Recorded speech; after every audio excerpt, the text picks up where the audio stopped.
Ils n'hésitent pas à braver les éléments. Les kitesurfers se donnent rendez-vous à Saint-Pierre. Le vent souffle depuis 3 jours, idéal pour se mettre à l'eau. Il y a un seul hic, les activités nautiques sont interdites. Sur le spot, tout le monde est conscient du risque requin. Et cela n'arrête pas les passionnés de glisse. Adèle Nativelle et Willy Thévenin. Cocotiers, lagons, sable blanc. Au loin, des hommes volant entre ciel et mer. Leur seul moteur, le vent. Je suis à la retraite et donc mon seul souci c'est de regarder où il y a du vent et après je vais naviguer. Dès que je peux me libérer pour essayer de kiter, maintenant c'est pas souvent, c'est assez occasionnel. C'est plus dangereux que d'autres sports je pense, mais si vous faites attention au temps, quand vous entrez dans l'eau, pas après les pluies, quand l'eau est claire, c'est moins dangereux. Kitesurfer, la discipline a ses adeptes qui parcourent les spots de la Réunion, le port, la Saline, Saint-Pierre. Les règles, ils les connaissent bien avant la mise en place des panneaux. Toujours respecter les panneaux, les drapeaux rouges et tout ça, hein. On ne sort pas n'importe comment et surtout quand il y a des conditions très très mauvaises. Surtout après les périodes cycloniques, l'eau est trouble et tout ça, on ne sort pas. Je pense que c'est vraiment bien de signaler ce problème des requins pour les personnes qui viennent ici en vacances. Je pense que c'est nécessaire de dire aux gens que si vous allez au-delà des barrières, il y a un danger d'attaque de requins. Comme tous les sports nautiques, le kitesurf est autorisé dans le lagon. Le risque requin ici, tout le monde l'appréhende, mais le sport et le plaisir sont toujours calculés par rapport au risque encouru. C'est un peu plus dangereux au large déjà, et puis après, par rapport au risque requin, j'y réfléchis et j'y réfléchirai bien à 2 fois avant d'aller hors du lagon. On est la plupart du temps sur l'eau et pas dans l'eau, premièrement.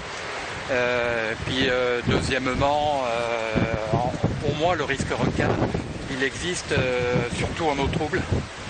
Donc effectivement dans les vagues et puis dans les eaux saltes.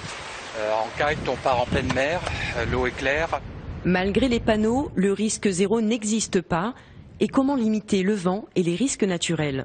On voit qu'en 3 jours, il y a eu 18 noyades en métropole. On en parle moins que la malheureuse qui s'est fait croquer.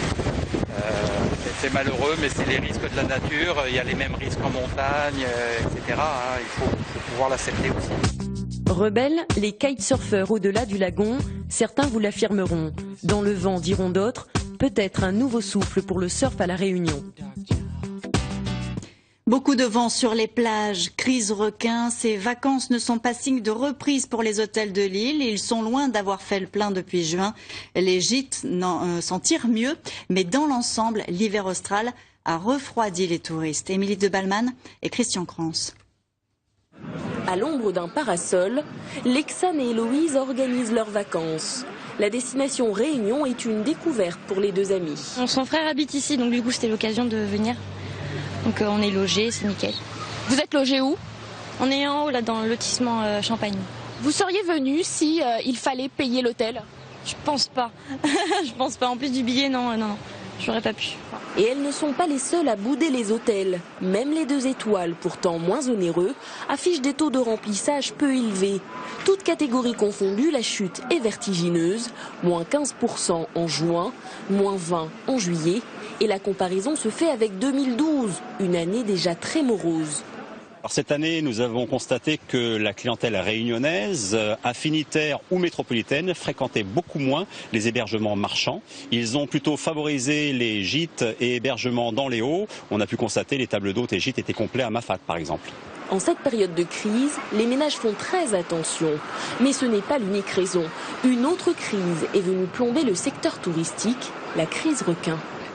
D'un côté de la plage, la baignade est surveillée. De l'autre, la baignade est interdite. Résultat, la plage est presque désertique. Durant cette période de vacances, seuls les hauts tirent leur épingle du jeu. On a peur de rentrer dans l'eau à cause des attaques de requins. Donc on va quand même à la plage, mais on reste sur la plage, quoi. Résultat, période également difficile pour les commerces. Cette sandwicherie-restaurant emploie une trentaine de personnes, avec parfois 60% de couverts en moins. Cet hiver austral est particulièrement rude. Il y avait la clientèle sandwich. Beaucoup de jeunes. Mais maintenant, on vend très peu de sandwich et je pense mes collègues des autres commerces, c'est pareil. Malgré des tarifs préférentiels allant de moins 35 à moins 50%, les résidents ne sont pas venus au secours des professionnels du tourisme en cette basse saison. François Hollande